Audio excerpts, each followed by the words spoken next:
Hey, welcome back to High School Game Day here on the Missouri Sports Network, MissouriSportsNetwork.com, where everyone has a home field advantage. We go to Seneca High School. We welcome in Seneca head football coach Cody Hilburn. Coach, thanks for your time today. Yeah, thanks for having me on, Guy. Yeah, and thanks for it twice today because for people outside of the studio don't realize that we did this once and I muted my mic. But Coach, I appreciate it. Coach, take us back to last week. A very good team in Mountain Grove, and you guys got out on top early. Tell us about that game. Yeah, that was our number one key. I think anytime you go on the road in the playoffs, you have to prepare for being the visiting team and a fired up home crowd, and that was definitely the case at Mountain Grove. Their community came out in full force, and it was a great atmosphere.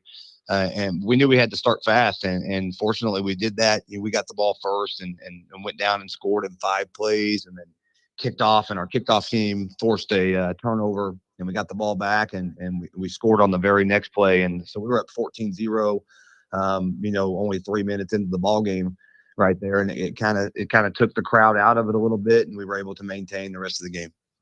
What was that atmosphere like for your coaches? And I've talked about this throughout the season. The Big Eight and the SCA are very similar conferences, top to bottom. They're very talented, but their fans travel well. What was that atmosphere like? And what does your kids or your coaches and your fans think of it?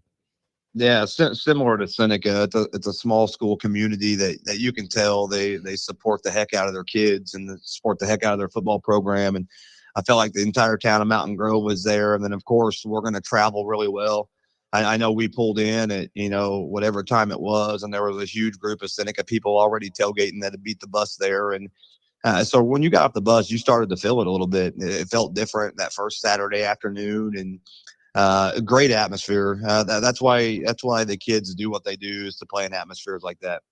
Well, there's nothing better than Saturday afternoon high school football because you at that point you know that you're playing in the postseason. 100%. You guys, you've played in the back-to-back state championship games and maybe five, postseasons in a row, fifth straight. But for this group of kids, what does that mean? That experience that they bring into it, knowing, hey, this we've done this before. Is that something that helps not only kids but the coaching staff? Yeah, I think it's big. We've been able to tweak our routine for these afternoon games, every year, and we're in a spot that we like what we do. So yeah, when we go on the road for a 1 o'clock game, we have the routine of what that looks like as far as feeding the kids breakfast and things like that. And then this week we're fortunate to get to host, and we have that routine set in place for what that looks like. And more than anything, we've been able to practice on Thanksgiving week and practice on Thanksgiving for the fourth year in a row, and so our kids and parents and they know what to expect, that, and there's no questions about that, and our community takes pride in us being able to do that. You're hosting a St. Clair team at 1 p.m. on Saturday. Kind of hard to find out information about St. Clair. Tell us what you've got garnered as far as watching film and things like that. What do you know about St. Clair? Yeah, a really good football team. A very similar identity as ours, and the fact that they want to run the football, and they're very successful in doing that. Starts with their quarterback, one of the more talented athletes we've seen all year long. 6'5", 200-pound kid, that can do it all. He's a dual threat kid that's rushed for 2,000 yards on the year. Once he gets out, he is extremely athletic. And then they have a running back that's equally as effective, and he's rushed for 1,700 yards. So they're built for playoff football, and that's how we try to build our identity as well. And they're going to try to establish the run and establish the line of scrimmage. And as I've talking, to coaches around the state, weather plays a big part in this weekend's game. Some people getting rain, some getting snow on it. What's the weather going to be like, and how's that going to affect the Seneca Indians?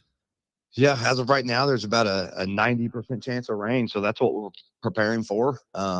We've played in some rain games, and we have a plan throughout the week to prepare for rain and wetting the football and things like that to make sure we're ready. But, we tell our kids all year long that we try to build what we do, especially offensively, for playoff football. This weather's coming.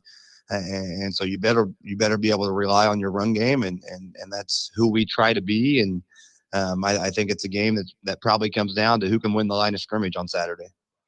Now, going into this contest, you guys as a team relatively healthy. I know it's week 12 or 13, I guess, but there's going to be bumps and bruises. But outside of that, relatively healthy.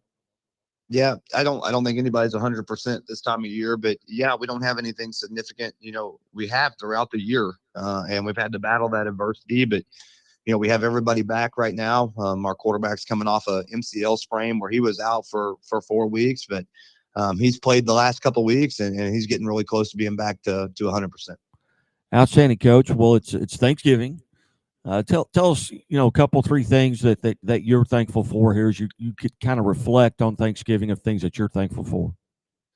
Yeah, my wife and my kids, I can't overstate how supportive they are of what I do. And I think in order to do a good job as a football coach, that has to be the case. And I spend way too many hours away from my home, and I have to miss way too many events. And I never feel the pressure from my wife or my kids of me not being there sometimes. They totally understand that I'm also responsible for 64 boys and giving them an opportunity to do something special. And so what they mean to me just can't be overstated. All right, let's stand behind you in the buffet line. We're going through what are you saving room on your plate for? What's the one or two things you're not going without on Thanksgiving? I'm pretty black and white on Thanksgiving. I'm going turkey, and I'm going mashed potatoes and gravy, and I'm going chicken and noodles, and that's all that's going on my plate. I'm not messing around with any of the fluff. I'm sticking to the meat and potatoes. Outstanding. Well, Coach Hilburn, tremendous luck here as you go into this Saturday game against St. Clair. Go out and win it. We'll talk to you again next week. Sounds great. Thanks, guy. Hey, you bet. Hey, you're watching and listening to High School Game Day here on the Missouri Sports Network, presented by the Missouri State Highway Patrol, who reminds us, take that 3 seconds and buckle up. Be safe, be smart, and be here tomorrow. Back after these messages with Jackson head football coach Ryan Nesbitt. The Walnut Street Inn is located in the heart of Springfield on historic Walnut Street, just blocks away from the Missouri State campus, Hammonds Field, Great Southern Arena, and downtown Springfield. The Walnut Street Inn features newly remodeled rooms, breakfast served daily, and a friendly, accommodating staff. The Walnut Street Inn is also a great venue for private events. Book your stay or get more information at walnutstreetinn.com or call 417-864-6346.